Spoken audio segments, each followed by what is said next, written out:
আজকের এই ঐতিহাসিক কর্মী সম্মেলনের প্রধান অতিথি বিশ্বনন্দিত ইসলামী আন্দোলনের সিফা সালাহ মানবিক বাংলাদেশ গড়ার স্বপ্নদ্রষ্টা 18 কোটি মানুষের প্রাণের স্পন্দন, কোটি কোটি মানুষের মুক্তির ঠিকানা বাংলাদেশ জামাত ইসলামীর আমিরে জামাত মোহতারাম আমিরে জামাত মজলুম জননেতা ডাক্তার শফিকুর রহমান মোহতারাম আমিরে জামাত।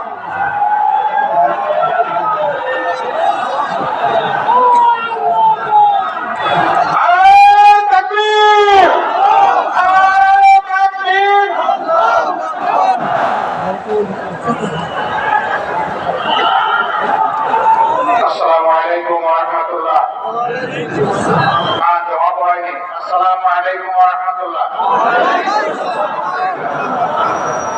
আপনারা সবাই ভালো আছেন?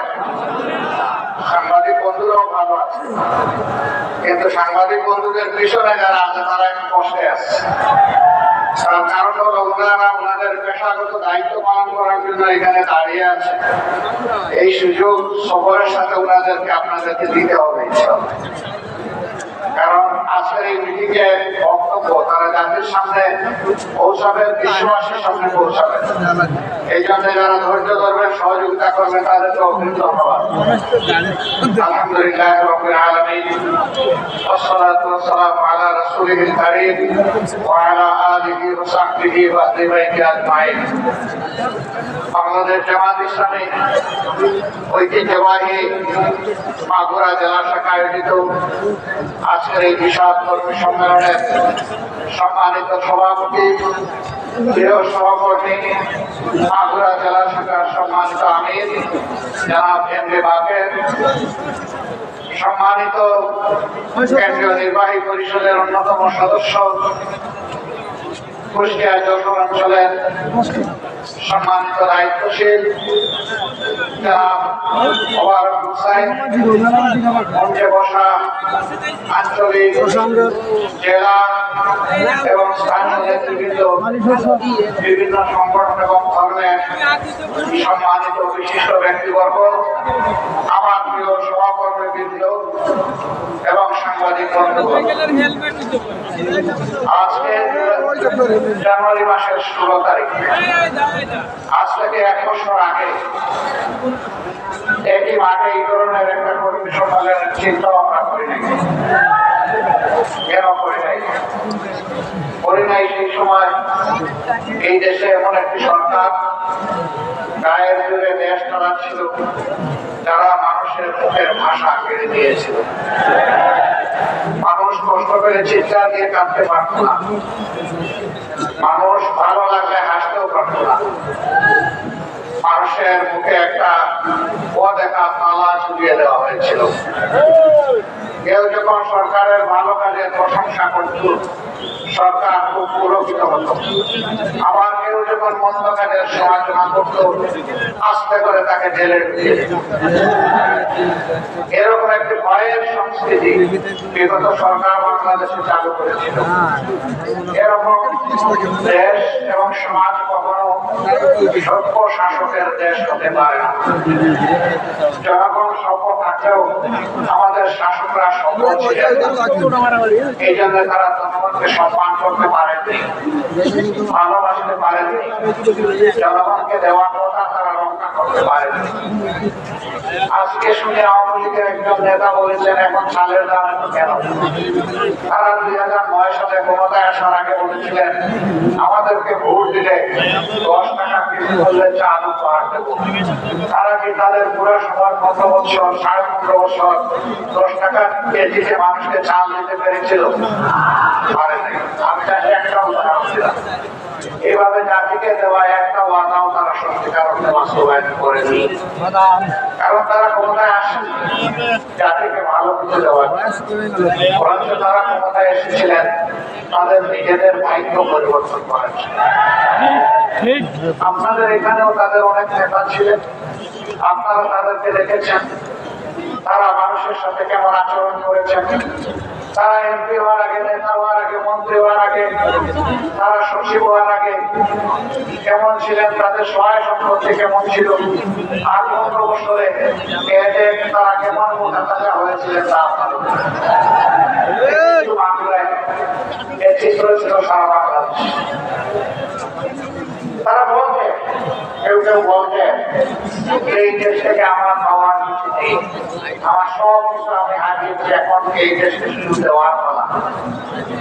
হ্যাঁ, তারা দিয়েছেন ছোপ ছোপ রক্ত আর গাড়ি গাড়ি লাশ। এমন কোন জনগণ বাংলাদেশে নেই যেখানে তারা নির্দয়ভাবে হত্যাকাণ্ড সংঘটিত করেছে। এমনকি ক্ষমতার শেষ দিন পর্যন্ত তারা এই কাজটি করে শেষ পর্যন্ত দেশ থেকে তারা পালিয়ে গেছে। দেশ যদি আপনারই হয়ে থাকে, দেশকে, মাটিকে, মানুষকে যদি ভালোবেসে থাকেন তাহলে পালাবেন। শাসক আবার সুশাসক শাসক হতে পারে। আমি একবার দারুস ঘুরাই গিয়েছিলাম, মাত্র 2.5 লক্ষ মানুষের দেশ, পৃথিবীর সবথেকে ধনী দেশ। ওখানে আল্লাহ তাআলা এত খনিজ সম্পদ তাদেরকে দান করেছেন। এমন কোন মূল্যবান খনিজ সম্পদ নেই যেটা পুরাই দেশে পাওয়া যায় না। দেশটিতে 10 ঘন্টার জন্য আমি একটু সুযোগ পেয়ে নিয়েছিলাম এই দেশটি দেখার জন্য। আমার গাইড, তিনি বাংলাদেশের একজন বিশেষজ্ঞ চিকিৎসক ছিলেন, সেখানে সরকারি হাসপাতালে চাকরি করতেন, বাড়িটা সিরাজ।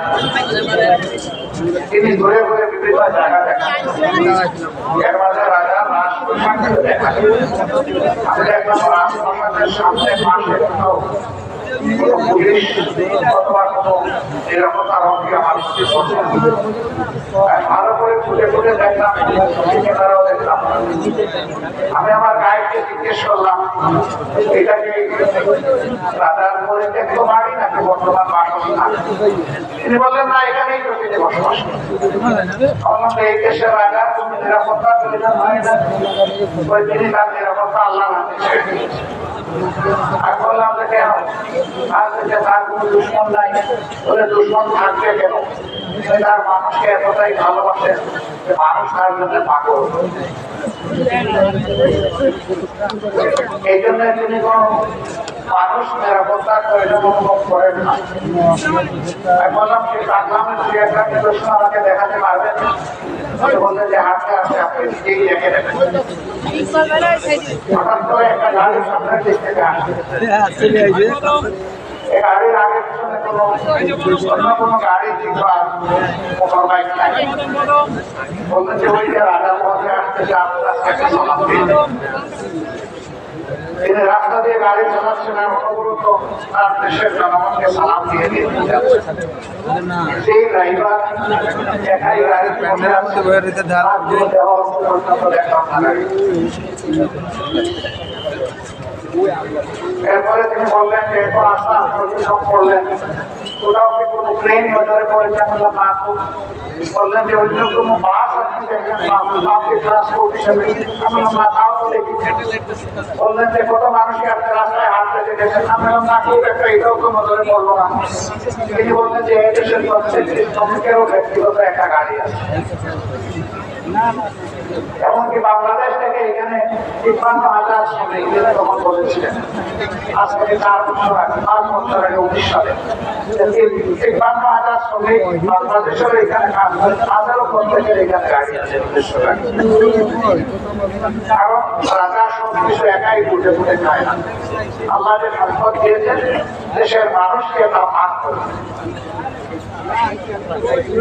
সন্ধ্যা করে তিনি গ্রাম এলাকায় আমাকে নিয়ে গেলেন। এটা তাদের ওয়াটার ভিলেজ, পানির করে সমুদ্রের করে গ্রামটি তারা করে তুলেছে। সেখানে গিয়ে দেখলাম কলেজ আছে, মাদ্রাসা আছে, ভালো ভালো মসজিদ আছে, ক্লাব আছে, খেলার মাঠও আর্টিফিশিয়ালি তৈরি করা হয়েছে। সামাজিক সমস্ত উপকরণ মানুষের সুস্থ জীবন ধারণের জন্য সব কিছু আছে। বললাম যে এরা জলবায়ু থাকে কেন? তিনি জবাব দিলেন যে এরা ব্যক্তিগতভাবে মঞ্চের ভিতরে পানির সাথে তাদের গভীর সম্পর্ক, পানি তারা ছাড়তে চায় না। রাজা বহুবার চেষ্টা করবে তলোয়ারকে নিয়ে যাওয়ার, তারা যাবে না। এই জন্য এখানেই তাদেরকে তলোয়ার বানিয়ে দিয়েছিলাম। এই সমস্ত সামাজিক উপাদানগুলো এখানে রাজা তাদেরকে দিয়ে দিয়েছে। রাজতন্ত্রের দেশ, সেখানে ভোট নাই, জনগণ ভোট দেয় না, কিন্তু রাজা তার দেশের জনগণকে বারণ করে ধারণ করে। এই জন্য রাজা কিন্তু সিকিউরিটির প্রয়োজন হয় না। রাজা সিকিউরিটি তার আল্লাহ কাছে শোনে। আর বললাম যে কিসের বলে এমন সুন্দর একটি দেশে করতে পারবে এবং সুশাসক সুবিবেচনা প্রকৃত একজন শাসক হতে পারল। বললেন যে এই রাজার ব্যক্তিগত একজন আলেম এবং কোরআনের আলেম। তিনি কোরআনের একটি দেশটা চালান।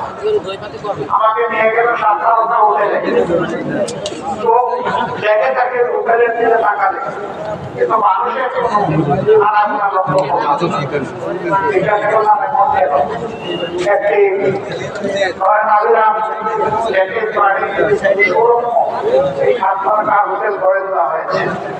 তিনি জবাব দিলেন এই দেশে আকাম কুকাম হয় না বলে ওনাকে আসতে রাখি হবে না। ভাইয়েরা, আমি আবার জিজ্ঞেস করলাম আপনি কি অনুমান করে বলতে পারবেন এই দেশে বছরে কয়টা মানুষ হয়? এই দেশে মানুষ স্বাভাবিক কেউ কাউকে ফোন করে না। আমার আপনি করে না কেন? মানুষ অর্থের জন্য মানুষ ফোন করে না। আরো তো বহু কারণ বলে যে এখানে শুধু রাজা না, প্রত্যেকটা মানুষ ভালো। এখানে বিদেশিরা যারা কাজ করে তারা মনে করে এটা তাদের